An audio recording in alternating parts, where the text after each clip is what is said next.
So I wanted to take a few minutes with this video to talk about 4 interesting PlayStation 5 stories, and if you could hit that like button on the video, thank you to those that do it, and as always, it's very much appreciated. Now, the stories I wanted to cover today involves exciting PlayStation VR2 information, official Sony job listing on upgraded classics emulation for PlayStation 5, very exciting over there, the sad news in regards to classic franchises from Sucker Punch Productions, but there could be some light and we'll go over that, and the mess surrounding God of War Ragnarok right now. First, yes or no, do you care about when God of War Ragnarok is releasing? For me, it's an easy yes. I do care. I don't know why some people make it seem crazy to care about a release date for a game you're very excited for, one that you've been waiting for a while.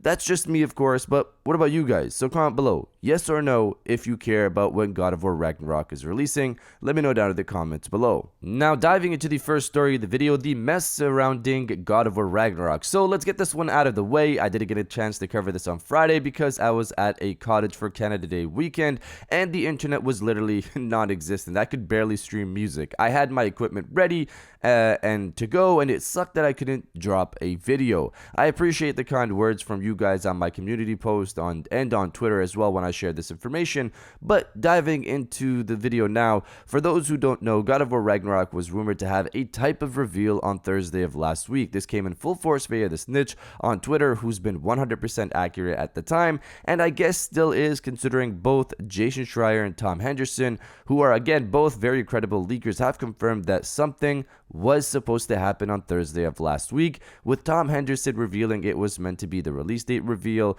pre-order information, and the showcase of the different packages available. The Jotner and collector's editions of the game were meant to be revealed. I don't know, I usually don't care about collector's editions of any games, but these will both include a 1-to-1 replica of Thor's Mjolnir hammer, according to Tom, and I'm very tempted to get one of these because of that, but also because it's Kratos and he's my favorite gaming character of all time, and of course I would love to get a collector's edition for that. But to continue with the public hearing, the reveal date was pushed back. Cory Barlog came out and was basically on handle mode, asking people to be patient, reminding people to not send nasty pictures. I don't know why you need to be reminded not to send nasty pictures to the dev team, and also of course to not harass the dev team, to where even Sony Santa Monica as a studio came out and posted up a statement responding to the situation. I personally do not get how it got this crazy. My thoughts were, it's okay to want a release date for a game that was announced nearly 2 years ago, meant to release last year, supposed to release this year, and we still don't have a date for it, and we're in July. But obviously, do not harass the dev team. They don't need that.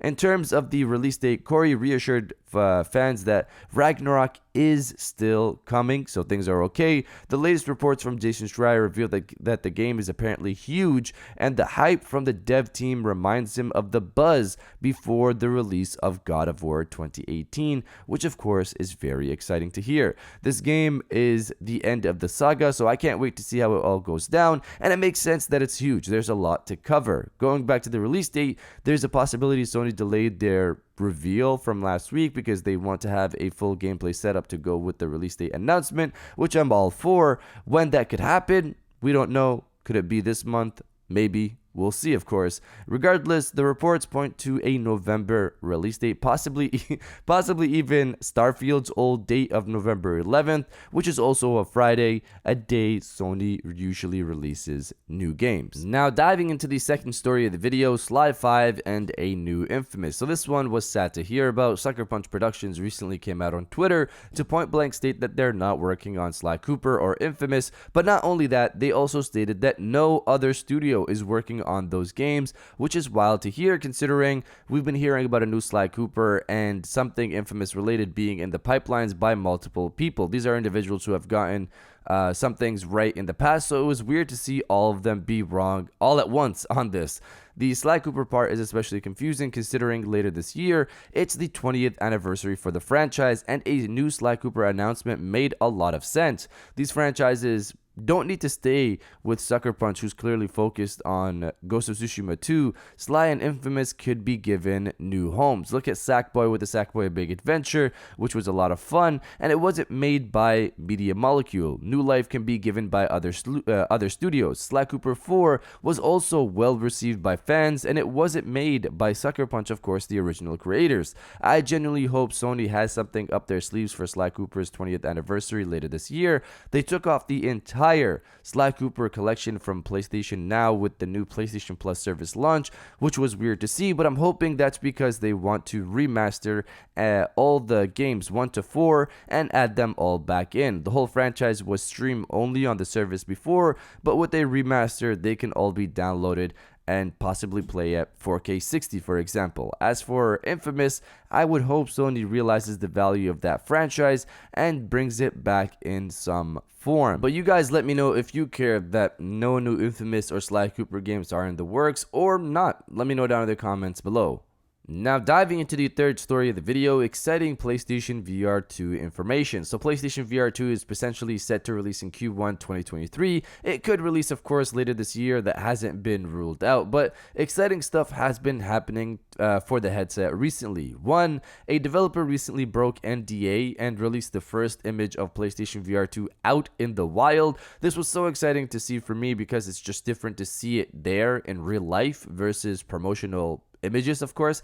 The developer quickly took down their post, but the internet, as we know them, has taken and shared that image into oblivion, so it doesn't really matter in the end. Beyond this, PlayStation VR2 without parole, whom we talked about on the channel before, most recently, of course, in regards to PlayStation VR2's release date, but even more recently, he revealed that PlayStation VR2's wire is actually detachable. Apparently, it plugs into the inside front of the headset, with it being end-to-end USB-C. If this is true, theories have been flying. One, this makes it easier to replace the wire if it gets banged up. Instead of sending the entire headset to Sony, you can just get a replacement wire. Other theories include wireless adapters in the future that you can just plug in and play the headset wirelessly, which I could see. We all thought this was already going to be the case for PlayStation VR2, considering the PS5 supports Wi-Fi 6, providing for a more stable connection. Sony could have made it wired to keep the cost down, and if you want to go wireless, you might have the option in the future for a price, of course. This is just a report for now, but a great one to hear about. And now diving into the final story of the video, PS3 native downloads on PlayStation 5. So this is exciting to read about. One of the issues with the new PlayStation Plus service and PlayStation Now before it was PlayStation 3 games could only ever be streamed. We all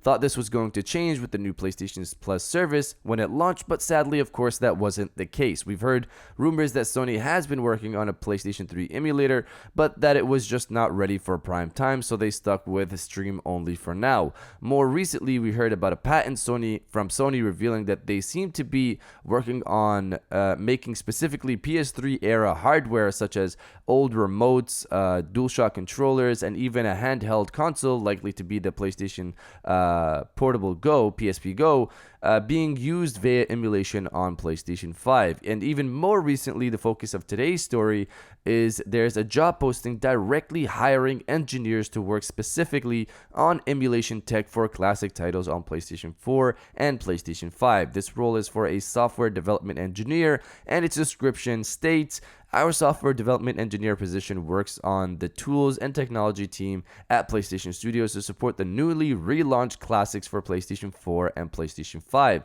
Classic games run via emulation of legacy PlayStation platforms. As a classics engineer, you would work closely with a group of other engineers, producers, and QA teams to fix bugs, add new features, and develop new emulators." Add new features is exciting, but the part about new emulators is the focus. This is direct from Sony. This isn't from a third. This is direct from Sony. They are working on new emulation, probably for PlayStation 1, PlayStation 2, and PlayStation Portable, maybe even PlayStation Vita, but I'd also bet it's for PlayStation 3. The fact they state they're talking about new features and new emulators makes me think they're pushing for bigger performance boosts for these classic titles. Look at what Xbox Xbox has done for their classic titles.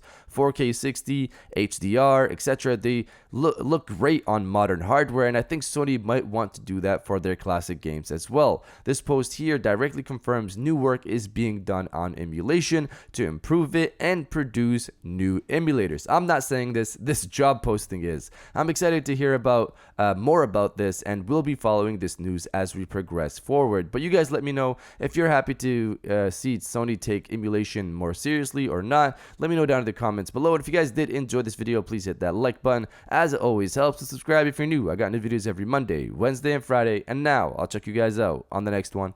And welcome back to the after show. This is the part of the video where we have a little fun down in the comments below. If you're old, welcome back. If you're new, welcome. For today's thing, what I want you guys to do is the body, obliterate, destroy, and overall harass the comment section with "It's a new week." Obviously, it's another week. The possibility of more PlayStation news. If you're excited for that possibility, destroy the comment section with "It's a new week." And I'll definitely heart those comments like I always do, because I appreciate everybody who stays at the end of my videos. And now, I'll check you guys out on the next one.